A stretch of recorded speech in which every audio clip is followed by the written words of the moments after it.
Well, ladies and gentlemen, welcome back to another episode of Rethink Real Estate. Today's episode is with William Branum. Now, William is a Navy SEAL veteran that has got some incredible stories and an incredible outlook on processing different things.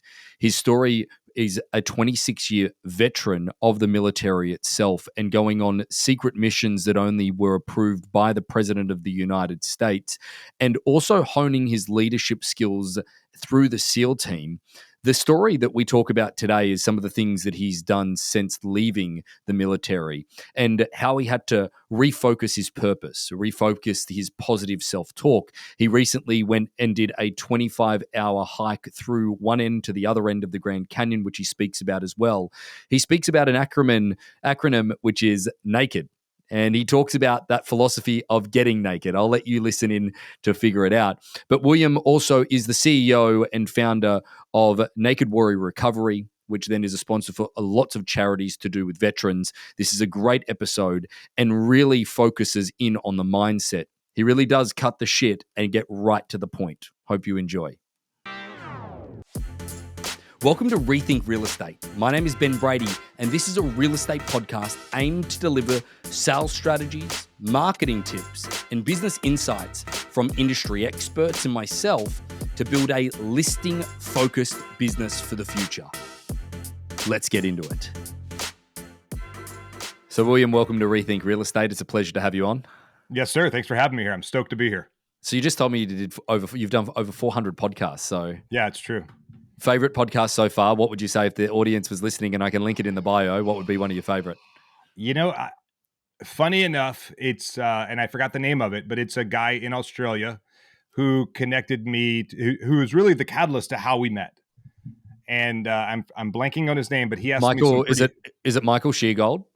No, I have not been on his podcast. Oh no, yeah, I just know because I know that you and I have a link through Sharon, and Sharon knows Michael well in Australia.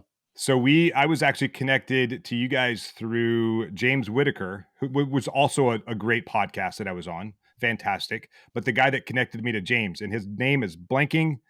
He's a redhead. He's in Australia. I've been on his show twice. Awesome. And he's a ginger.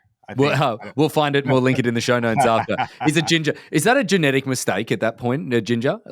Somebody said that. Someone said that. Okay. I don't know. That's a fine question. Maybe or maybe they're doing it right. I have no idea.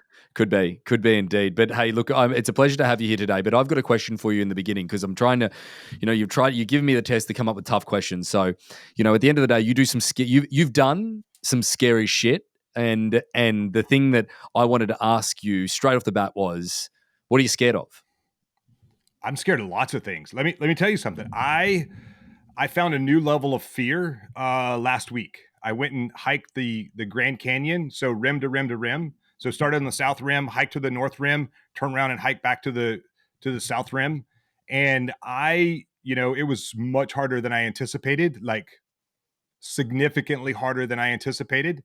Actually, every one of us that did it, there were guys that have completed several Ironmans, and we were all like, holy shit, that was hard. Like, I don't want to go back down in that canyon ever again. What was the toughest part? The end, the end of it. So there was the way out. There's only two ways out. You can walk out or you can be helicoptered out. And the weather was terrible. And we had traveled about 54 miles in a 25-hour period of time. We saved a kid's life. Like, that kid would have died had we not shown up. And, he was going to die of hypothermia. We saved his life. But none of that scared me. Nearly falling off of a cliff didn't scare me. But, trying to climb out of that canyon and being absolutely exhausted beyond measure alone was I had it took me about 5.5 hours to get out of there and from the bottom to the top. And I had about 4 hours of just not good self-talk, but just, some of the things that I talked about, when I was out there at the event in Nashville, talking about these small victories, just like I just started to create these small victories. Like, I'm going to do 10 switchbacks and then I'll take a break. And just try to keep these like small victories in my mind to keep my mind from like taking over my sanity and just kind of giving myself a little bit of control. And then all of a sudden there were no switchbacks, and it just kept going up and up and up. And I was like, okay, I got to find a new thing uh, to, to find a way to win. And so I was like, okay, the next sitting rock, and at a sitting, I called it a sitting rock. And, I had to find some humor out there as well, because I was like, dude, there's no way I'm going to make it to the top of this thing. That just seems so unattainable. And I just had to keep coming back to the thing that I preach to people all the time, the thing I stand on stage and I put out in the world.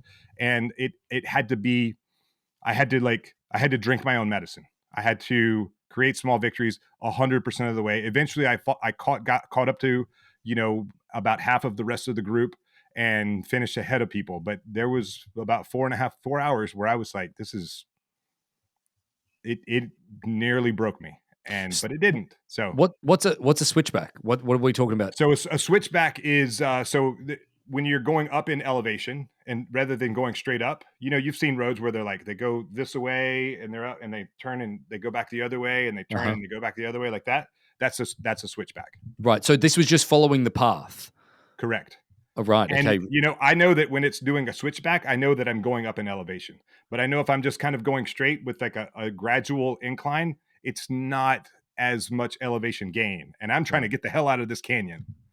And so switchbacks for me were a good thing, and I could count them. I'm like, okay, I know that I'm moving forward. But when I just wasn't doing any more switchbacks, I didn't feel like I was moving forward in progress. So it was a mental game. I want to put it out there to everybody, is that just the general offhanded comment that was made just along the way of describing what you were doing over a 24-hour period. Oh yeah, and also we saved a life, by the way, and then we kept going, and it's like okay. So there was a kid stuck at the bottom of the Grand Canyon, or what? How was that working? Yeah, so it was a kid, 18 years old, looking for adventure, trying to learn how to be a man in life. He didn't have any. We found out later that he had no real masculine influence in his life really at all. And there were 13 of us, all like men, for sure, men. And this was the farthest ranger station in the Grand Canyon. It's seasonal. There was no one there. So this kid, he and his buddy decided to hike to the end of the Grand Canyon and maybe come back partway. I'm not sure what their plan was completely, but his friend turned back and he decided to keep continuing on by himself. And on the north rim we started on the south, and the north rim of the Grand Canyon is not very well traveled. It's not well maintained. It was severe weather in the area. The winds were blowing about 45 miles per hour. There was a snowstorm on both sides. It was raining down in the canyon.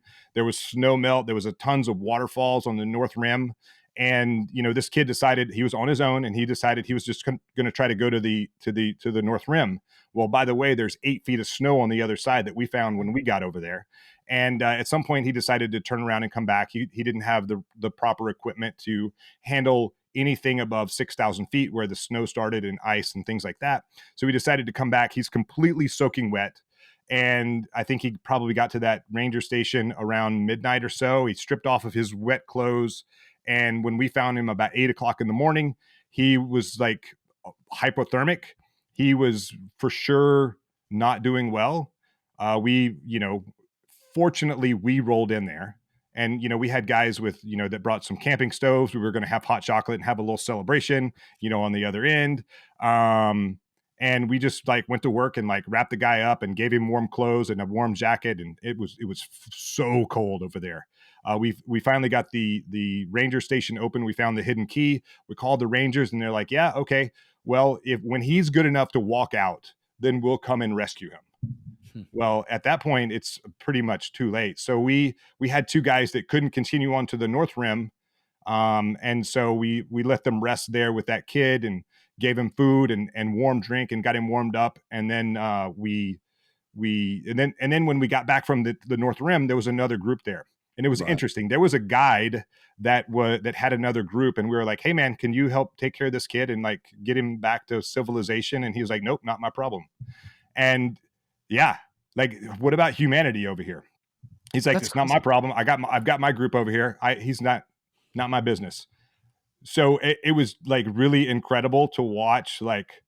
I was just pretty disgusted with this guy. I was like, dude, is there a Yelp review that I can give you a zero Yeah. stars and like do not recommend? But anyway, we saved the kid's life. We got him back to health. He walked back to Phantom Ranch, which was the main camping area at the bottom of the Grand Canyon. Turned him over to the Rangers. You know, the two of the faster hikers that we had took him and like really poured in, like, you know, being a man and like figuring your shit out and things like that. And so he got a lot of really deep life lessons on that hike back to Phantom Ranch with those guys. I mean, they were for sure the two best guys to kind of pour into him and help him, you know, figure out how to go find, you know, good male role models in his life so that he can be a good man one day. What a cool experience as it comes out of it, you know, that journey for him having crossed paths, and what are the chances of doing so, and how that's probably altered his life in a certain way, shape, or form. I think that's, you know, really, really cool to see. But as far as this exploration for you, what brought this on? So I'm the COO of this organization called Man-Made. And it was started by a buddy of mine. His name is Josh Kalinowski. He was a former professional baseball player. He never broke into the major leagues. Eventually, he blew out his shoulder, couldn't pitch anymore, and we actually, he and I were connected through Sharon as well. And Sharon's a great connector for sure. And you know, when I was talking to him, you know, I have this thing about when I retired from the SEAL teams, I felt like I'd lost everything. Felt like I lost my purpose, I lost my mission, and I lost my team. And I went into this state of depression, and you know, I'm drinking myself to sleep at night, just glasses and glasses of vodka. And I knew that I needed to turn my life around. And I discovered CBD. It was a modality that helped turn down the noise so I could have more positive self-talk. So I started a CBD company. You know, spending my entire life in the military, I don't know how to run a business. So I hired some business coaches, and Sharon, eventually I came across Sharon, and we worked together. And so Sharon introduced me to Josh, and I talk about, you know, my, um, you know, the way I felt when I left the military, retired from the military, is like that Avengers movie where Thanos snaps his fingers and half the world's population vanishes. Like you're having dinner with your family and all of a sudden they're gone. That's really the way I felt. I lost my mission. I lost my purpose. I lost my team. And I talked that to Josh about that. He's like, dude, I felt exactly the same way. And I've talked to other high performers. They've all felt exactly the same way or very similar. Like, what do I do now? Entrepreneurs, billionaires, people who've grown companies to $1 billion and sold them. And then they're like, what the hell do I do now? I have no purpose left in my life. And so a lot of what we do at Man-Made is to help men really become men again. And, you know, we help that young kid. He will become a man one day. And helping men become men again, really doing epically hard things where we really break ourselves down physically, mentally, emotionally, and help build ourselves back up. Well, this was definitely a challenge, as by the sounds of it. I certainly believe that there would have been some breaking down, and there would have been some certain, I guess, a level of tenacity needed in order to get to the end, and some scar tissue created also in order to, Oh, you know, 100%. to lean on that experience. But speaking of other experiences that you've had and the direction that you've been in, there was a really good way to sort of segue into a little bit of your past. There's the audience that you spoke to on behalf of our group, you know, got a great deal of value out of what you've done and what you brought to the simplistic way of thinking about things. You know, get naked is on your hat. You know, naked is an acronym that you use. Could you walk us through that? Because I loved it. There you go. I love It's it. on pretty much everything I wear. If I wear something that doesn't say get naked, I'm like, I feel a little bit out of place. I feel a little bit naked, I think. It'll be a great conversation starter, I've got to admit. It absolutely is. Yeah, it for sure gets people's attention. So, you know, like I said, naked's an acronym that I came up with. And so it's about initially getting naked was about taking that ego off, taking that armor that I was wearing around off, that mask that I was hiding behind off, so I could become vulnerable, expose myself, become vulnerable, so I could find the healing that I needed to become a better person, to move to the next, mission in life. And so once I started having more positive self-talk and I could actually fix myself, I thought about what are the things that I've learned in the SEAL teams that I can apply to my life and that I can help apply to other people's life. So naked, again, acronym, the N stands for never quit. And it's like never quit. I don't mean never quit smoking or drinking or anything like that. I mean, never quit on yourself, never quit, always trying to improve yourself, always trying to get to the next, the next mountain, the next goal line in life. The A is accept failure, because failure has been the biggest teacher of my life. If I wouldn't trade all the failures that I have for all the money in the world. I'll make money eventually, but I would rather have the failures so that I have the lessons learned along the way. The K is kill mediocrity, because we're surrounded by mediocrity every day. We get sucked into our phones and we find excuses to not attack our goals for the day, to not work out, to not do things. So I tell people to compete in kindness and gratitude and generosity. And when you start learning to win in those areas, like, can you be the kindest person you've ever met? Can you be the most have the most gratitude of anyone you know? Like, compete in things like that, and then start competing against your ego, because your ego knows exactly what to tell you to make you quit on yourself and to make you mediocre. The E is expose your fears. Go out and do hard things, like doing that Grand Canyon thing. On paper it sounds easy, but in reality it's hard, and it is actually scary. So go out and expose those fears. Do things that scare you. The D is do the work, because we are in this sort of mindset. We've grown accustomed to the path of least resistance, doing the easy thing, having instant gratification. And really you have to kill all of those things and just be willing to go out there and do the work. The results are on the other side of hard work. It's never on the other side of like doing it once and you're good to go. You just have to do it, and you have to grind, and you have to, like, you should want life to bring you challenges so you can go attack those challenges. Just kind of like what I was talking about in the beginning of this. I like when people ask me hard questions that make me think. When I first started doing many of the podcasts that I was doing, I was, they were canned questions. I knew the questions before, so I could sort of think about the answer. I think that's fine to get started. But the more podcasts I did, I kind of got bored when people were just asking me the same old question. I'm like, ask me something hard, something I haven't thought of. And I don't know what that is because I haven't thought of it. But if you like think about something wazoo out of the, someone else out there is going to ask me something that I haven't thought about. And I appreciate those challenges in life, just like going and doing hard things.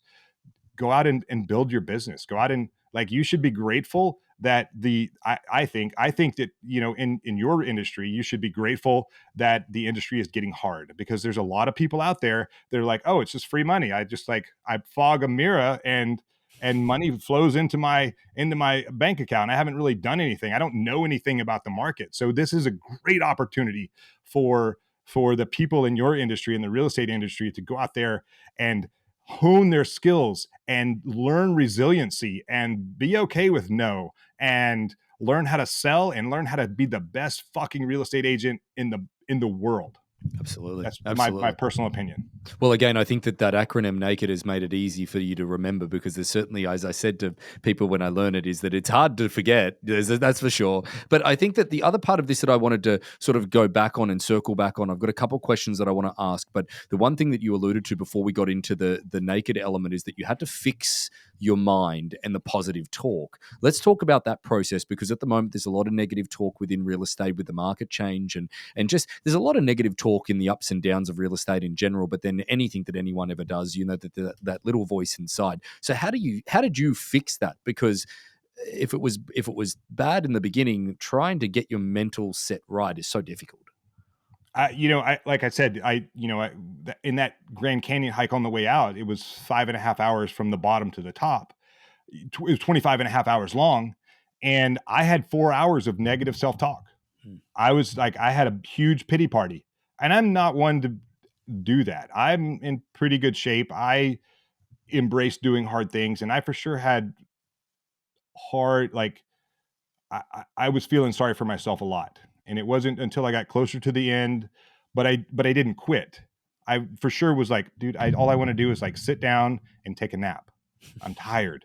It's hard, like it's getting harder to breathe. My legs hurt, all this other stuff, or my energy is low. Like, but it was the discipline of just continuing to move forward.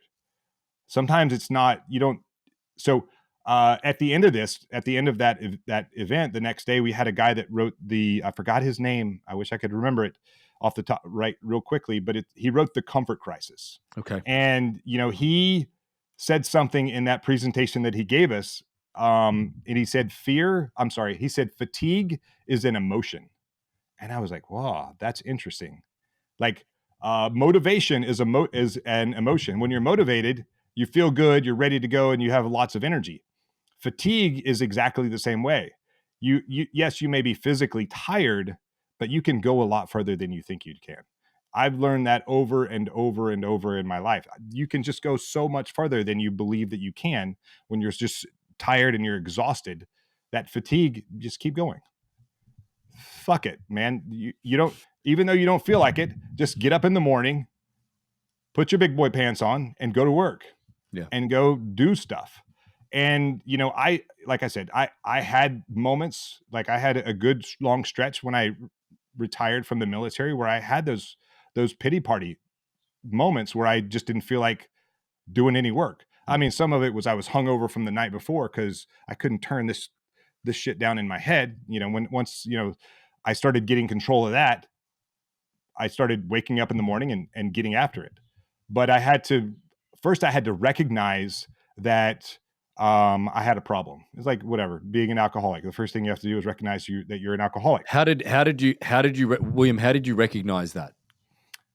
Well, I've been a part of a group of high performers my entire adult life. Being surrounded by high performers in the SEAL teams, if you show up and you're not performing, they're going to let you know. And that's a great reminder. But when I'm not surrounded by those people, I have to tell myself that. And so now, I help build high performing teams and things like that. And, really a lot of that is really holding, like, talk about gratitude, but really holding one another accountable. I don't care about your rank or your age or if you fucking started the company. I care about results. I don't care how good you think you are. Like, everyone has bad days. Your job as a team, as a community, is to, okay, you're having a hard time today, right on. Like, what do you need? Like, let's get your shit together so you can come back tomorrow and be even better. Or what do I need to do today to motivate you and get you going? Because sometimes you just don't feel like showing up and doing it. But you have to just at least show up, and then your team is going to, like, propel you forward. I didn't have a team at the time. Yeah. So the other thing that I've started to do is I've started reaching out and finding people. And some of it is I had to hire people. I had to hire coaches, and that's just part of it sometimes. Hire people that will hold me accountable. And I thought it was weird when people started hiring me to hold them accountable. I was like, but that's weird. Like, I can't hold you accountable. You have to do it yourself. But it's like, there's just something about having someone that has your back, someone who's going to support you, even if you're down. Okay, you're down today. Like, let's get your shit together and let's get you going and get you up and running. And there's a tremendous amount of value in that. So I had to go out and find what I call it, building my new SEAL team. I'm not in the SEAL teams anymore, but I'm building my new inner circle. The people that I surround myself, the people who I rely on, the people who I can call and be like, yo, can you give me a hand with this? I'm having a hard time. And they will reply to me and, like, give me whatever I need to get me going in the right direction. But I also have to be brave enough to ask for that help, which is one of the hardest things for me to do. I have, my entire life, I have never, ever, ever wanted to burden someone by asking for help. And Can you give an example, though, of that first moment that you had to ask for help? Like, let's say that somebody's listening to this at the moment, William, and they're like, well, I really do need that help, but they might have their ego attached to it. How did you detach? What was the first moment where you detached that and asked for help? I think once I've done it in very small ways, and I've also done it in ways that didn't really look like I was asking for help. So, for example, the first time, CBD is a weird market. It's there's a lot of not good actors out there, but also when I first found it, it was it was still very, very brand new. And so I was having dinner with a former teammate of mine, and or lunch, and I said, you know what? When I finish here, I finally decided I'm going to try CBD. So I'm going to go. Like, I was in Virginia, I live in Hawaii, and I said, hey Ray, I'm going to go after when I finish dinner, I'm gonna go see if I can find a CBD store, because maybe what you have in Virginia is better than what we have in Hawaii. And but I have no idea. He was like, oh, if you want CBD, I've got some at home. A company sent me a bunch to try out and promote and whatever. And so I went back to his house, and he gave me a bottle. And so I ask for help oftentimes by not saying, hey Ben, I'm having a hard time with this. I'm not good at that. Hmm. But I also was on Clubhouse once upon a time, when it was cool Yeah. and brand new. And I got into some room, and there was a psychologist, or a shrink, and I'm trying to open up, and I'm trying to be vulnerable, and I'm trying to work on this new muscle that I've created. Um, and and I said, I have a hard time asking for help, and I have a hard time doing stuff like that. And she said something to me that has never left me and probably never will. She said, how does it feel when someone asks you for help and then you help them? And I said, I feel amazing. It feels awesome. I love that. She said, well, why are you robbing someone of the same joy that you feel when you help someone else? Why don't you just ask someone for help and give them that same joy? I was like, I don't like you really at all. So Can you good. please not talk to me ever again?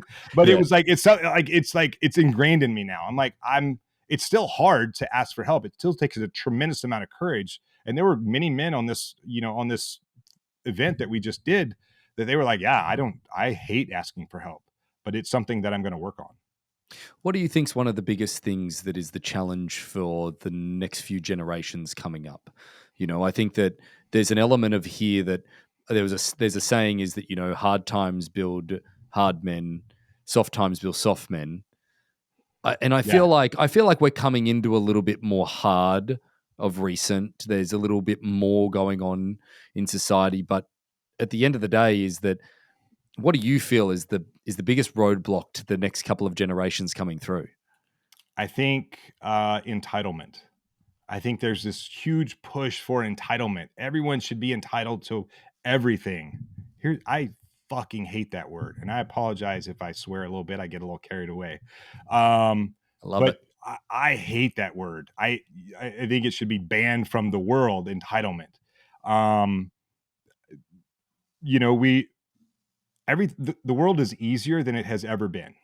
You can order food from a Uber app on your phone. Uber was like this great thing that, like, you don't have to depend on a taxi anymore. Now they deliver food, and you don't have to get up to do anything. You can do everything from it, we are so busy trying to be comfortable. Hmm. And until we learn to embrace discomfort, comfort is great in small pieces, but it also makes us soft. It's that whole saying that you just said, good times create soft men create hard times create hard men create good times. I think we're still in the good times right now. I think it won't take long before we turn, like, men are not the men that they used to be. I talk to women all the time, and they're like, where are the men anymore? I'm like, they're around. I'm sure they are. I see them. I know them. They're like, well, introduce me. I don't know. Um, but I think it really is hard to find, like, men that want to be men anymore.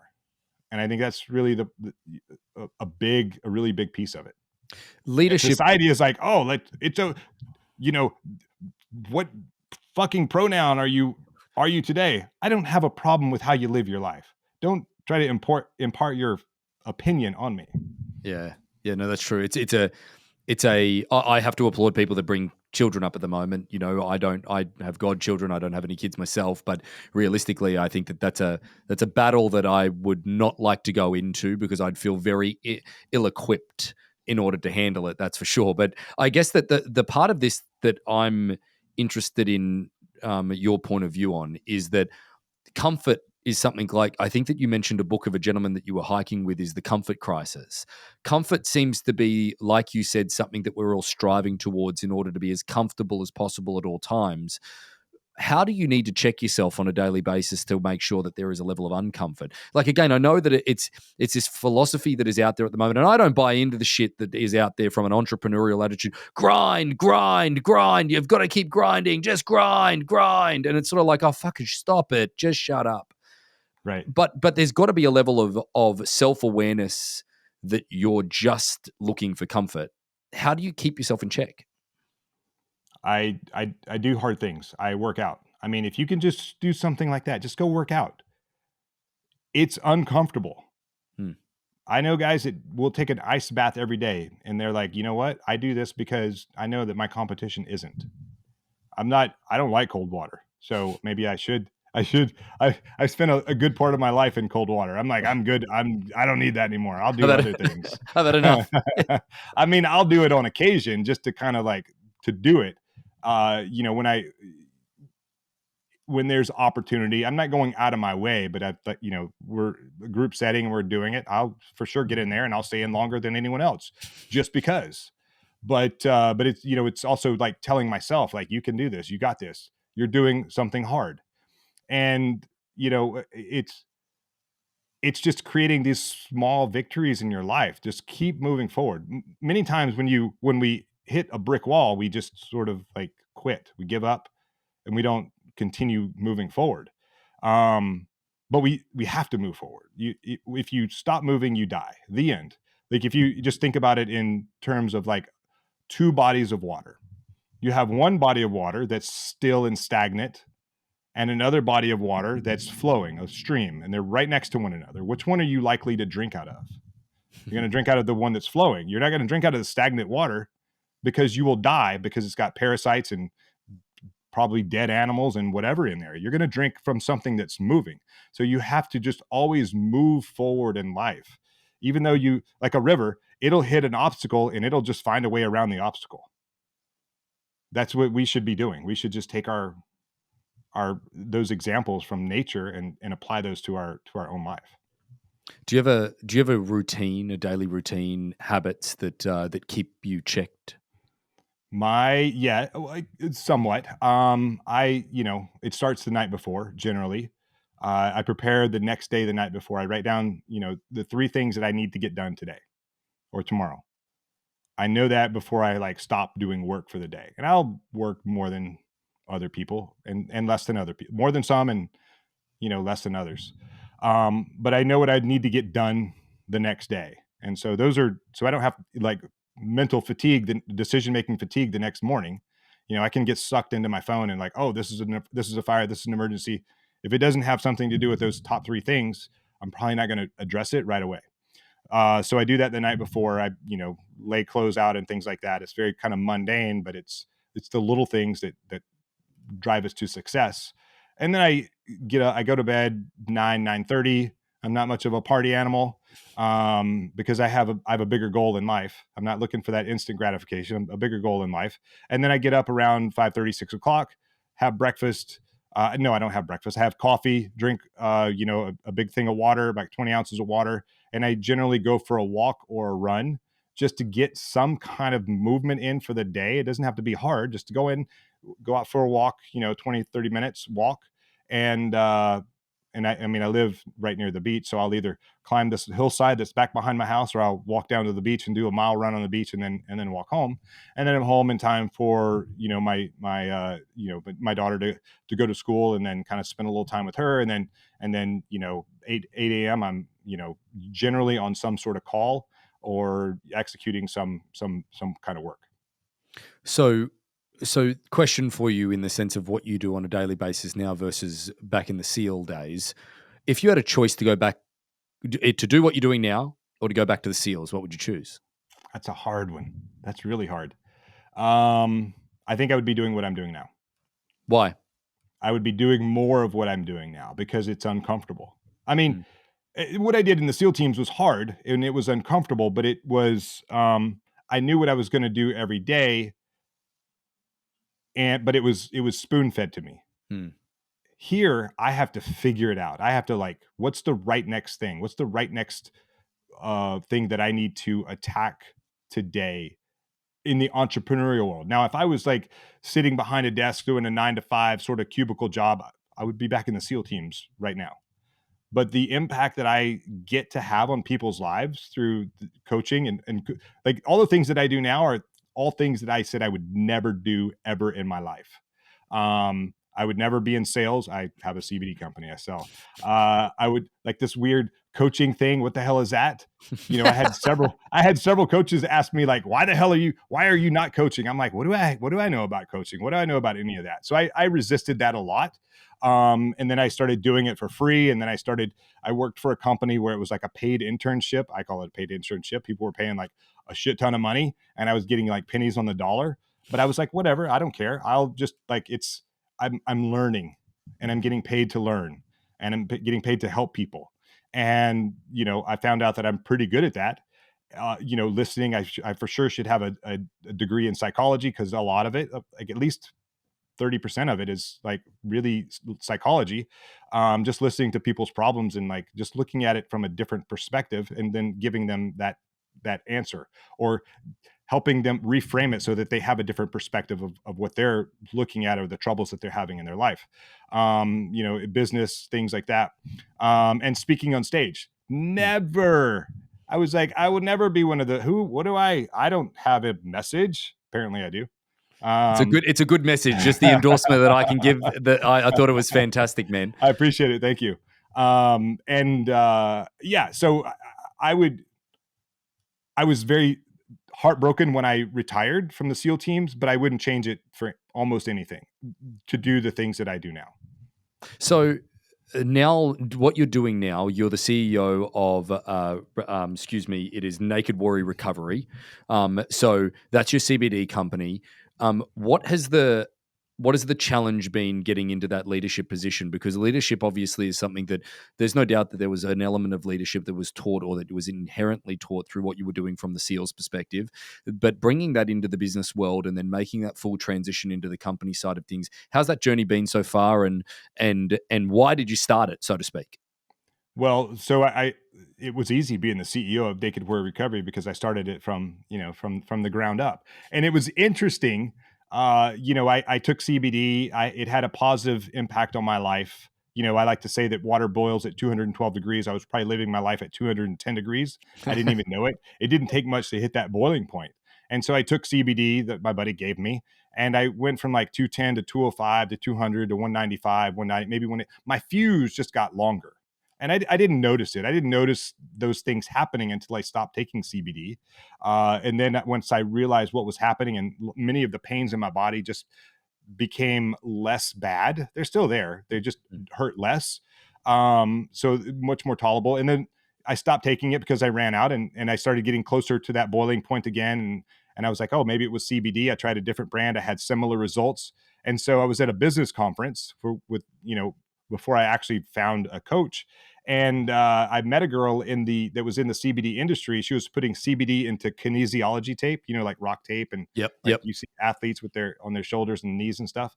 And I was like, "Oh, you're the CBD girl, right?" She was like, "Yeah." She was like, "I said I want to be in the CBD industry." Really, I wanted her to hire me because I was lost and whatever.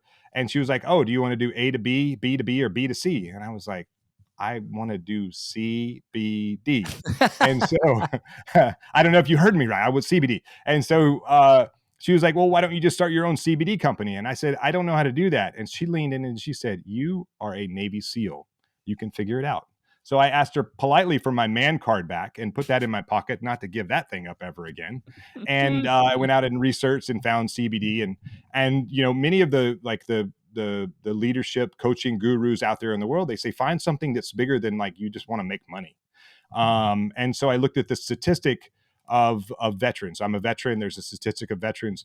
22 veterans take their lives every single day. My dad is actually one of those 22. We just lost a guy yesterday Yeah. from the SEAL teams. I mean, he was a guy 16 years ago. He was shot 24 times, and you know he died. You know, he took his own life yesterday. So our mission at Naked Warrior Recovery is 22-0 to eliminate veteran suicide.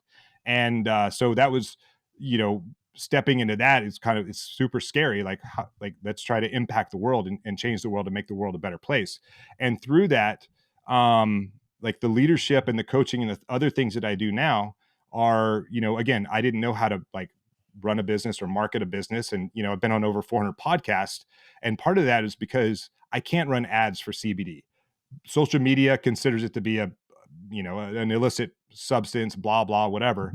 And so one of my coaches was like, well, bro, you just need to get on a bunch of podcasts, get on big name podcasts and get the word out there and tell people about your mission and things like that. I'm like, okay, check.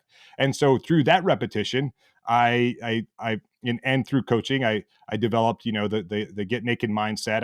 I developed, I started being asked really hard leadership style questions. And I was like, well, and I had good answers. And then I started looking back at other things that I have done in the SEAL teams and all the leaders that I've trained. And I'm like, a lot of the leadership lessons I have are through falling on my face as a leader and just doing the wrong thing. So I know what wrong looks like and I know what right looks like. So it's been, 26, 30 years of experience to get me where I am today. What's your relationship with money? Because obviously money doesn't come into play when you're a SEAL. And you've had No. to transition to, people and helping people and all of that type of stuff, which is, along the kind of the same lines, Right. is that understanding like money is an object that fuels a great deal of people. And I think that you just said it before is find something that's bigger than money. What is your relationship with money now? My relationship with money has been very much of a transition. I used to have a very bad relationship with money, and much of it was my upbringing. I grew up like poor white trash, poor free lunches. I remember my being at my grandparents' house as a kid, and I remember there was a football coach. I think someone from Texas. They said that the football coach his new salary was $1 million a year.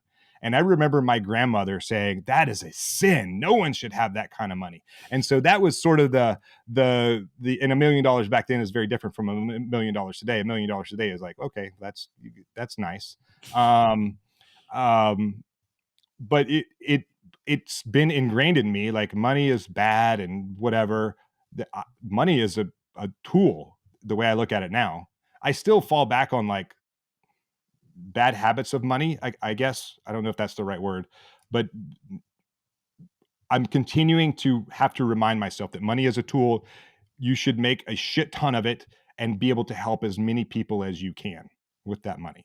And so Absolutely. that's the relationship that I have with money on going forward. I have a hard time, like, I go out and do speaking things and whatever, and I have a hard time, like, even like sending an invoice to like get paid. Like, I It's know I funny. delivered a I was service. just, I was just, I was just out there with Josh. Our conference was like almost a month ago, and he goes, he's like, "Have you got William next?" I'm like, "Yeah, I've got William as a podcasting." He's like, "He just sent us his invoice." I'm like, "Really? Have we not paid him? Oh my god!"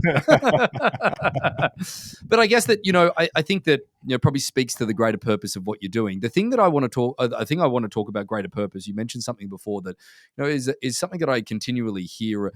Now I have I have zero credibility to speak on this topic or even bring up the question, but I think it'd be an interesting thing to get your take on it. To me, from an outsider looking in, and I call myself an outsider, even though I've been in North America for 10 years, and all of those things. I look at the military, and I look at the military as something that isn't taken care of as well as, say, maybe the firefighters, the policemen, the ambulance workers, like all of that stuff from a pension perspective and all of those different things. And I see a great deal of depression, suicide, all of those different things that are in the military when people exit that. First of all, is that why? And second of all, is that if you are in charge of the process of people exiting the military, how would you make it different? That's a good question. Um, I don't know. I'd have to put a little more thought in it. That's a good hard question. But what I do know is that the military puts a tremendous amount of time and money and effort into you to help you assimilate into the military. You spend 9 weeks at boot camp, they shave your head, they take your identity away, they assimilate you into being in the military. You becoming a SEAL, millions and millions of dollars and years and years and years just to make me a SEAL. When I left the military, when it was time to get out, there was a 1 week course, 1 week class. It's mandatory for everyone. And the thing that you learn in that class, you learn how to write a resume and you learn how to do a budget.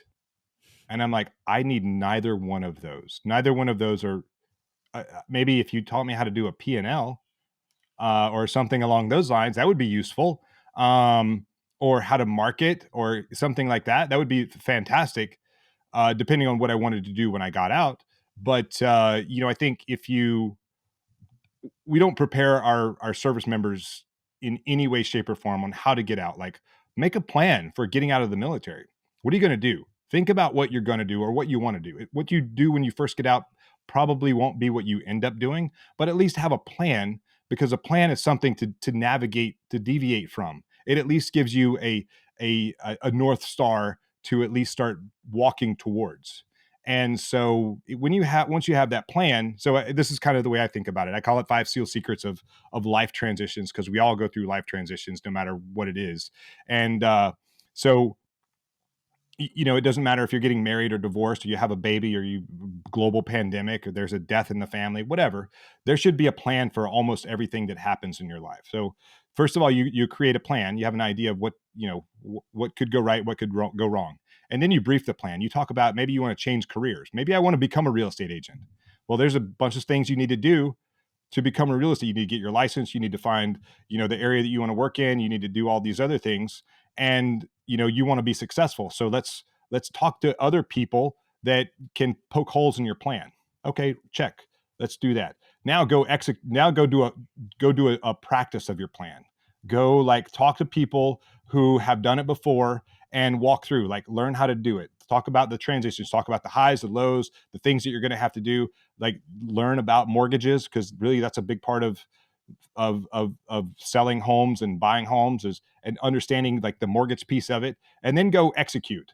And then when you execute, make sure you have lessons learned. Do an after action review of the lessons learned, and then rinse and repeat, and continue to do that, and do that for everything that you do in your life. Purpose is a big part of what you're talking about as well, and you having to find your purpose. If somebody's listening at the moment and they say they're like, I don't know what my identity is. I don't know how to find a purpose. I feel numb. I'm blank. All of those different things. What do you think is a good place to start when it comes to purpose? Obviously, you've given us the 5, steps that you just did before. But is there something that you think that they should look at or do to start? I think purpose is hard. It's it took me a long time to figure out what my purpose was or is, and it wasn't what I thought it was when I first retired from the military. It was, again, it's I think what you have to do is you just have to try things out. Maybe it works out, maybe it doesn't. I thought maybe CBD was my purpose. It's a piece of it, but it's not my purpose. My purpose is to help other people become better human beings, help them become the greatest version of themselves, whatever that looks like. That's sort of an undefined goal, but we all kind of walk around and we're afraid to ask for help. We don't know what that looks like. Ask someone for help. Ask someone, where do I need to go? What do you think? And they may give you, like, some oddball answer. That's fine. At least it's a different perspective from what you're looking at right now. Because on the battlefield, if you're in a let's say you're in a gunfight and you're on the battlefield, there's 3 things that you have to do when you're in a gunfight. You have to shoot, you have to move, and you have to communicate. And every time that you maneuver on the battlefield, you get a different perspective of the battlefield. The same in business, the same in life. Every time you make a move on the chessboard, everything changes. Everything on the battlefield, when you move from this area to this area, or I move from this area to this area in a room, and I look around a corner, I see the room from a different perspective. So I see life from a different perspective. So you just have to continue to move until you find the perspective that you're looking for, and then start moving in that direction. That's a good answer. I like that. But final 2 questions that I've got for you. I've got one that's a little deep, and then one that's just a little that I really want to ask. So first one is that, how do you manage fear? I do things that scare me. So And you, I just the E in naked is expose your fears, and a lot of that yeah. is just do things that scare you. Speaking in front of people on stage, that's scary. Dude, I would much rather be in a gunfight, because I've been trained how to do that. I'm pretty good at that. Speaking on stage, I'm still is a work in progress. But doing that hard stuff, you climbing mountains, going for long runs. I hate running. And now I'm doing, like, between 5 and 15 miles, at a time. I do the things that scare me. I hate swimming. I do this fundraiser swim across the Hudson River every year. I do things that I don't like doing, so I just go and do them because I know So, that, that's how I like break down the thing that's, potentially holding me back. If I decide to not do it, then I'm mad at myself. So let's just go do the thing that you don't want to do or that you're afraid to do. so again, just on that point again, is that how do you negotiate? How do you not negotiate with yourself? It's easy to negotiate with myself. It's scary to go and do it. I just do it.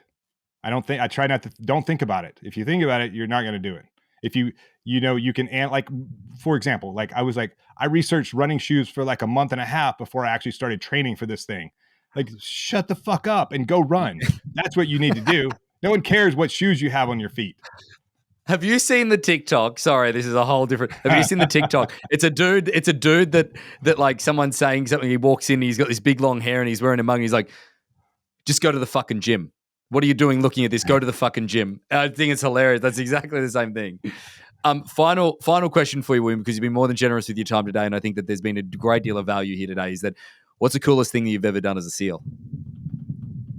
I like jumping out of airplanes. Yeah. There's other cool stuff. I'm fast roping onto submarines in the middle of the Pacific Ocean. I've done a lot of cool stuff. And fly helicopters that have like where you're just like weightless in the back of the helicopter where they're just doing this, and also cool. Yeah. Well, mate, we thank you so much for joining us on Rethink Real Estate. I think there's been tremendous, and thanks so much for your journey. Yes, sir. Thanks for having me. I appreciate you. So about 75% of our audience hasn't liked, followed, or subscribed to our podcast. It would mean the world to us, and it would help this podcast more than you know to expand our reach if you were to like, follow, or subscribe on any of the platforms that you're watching or listening on. Thanks again.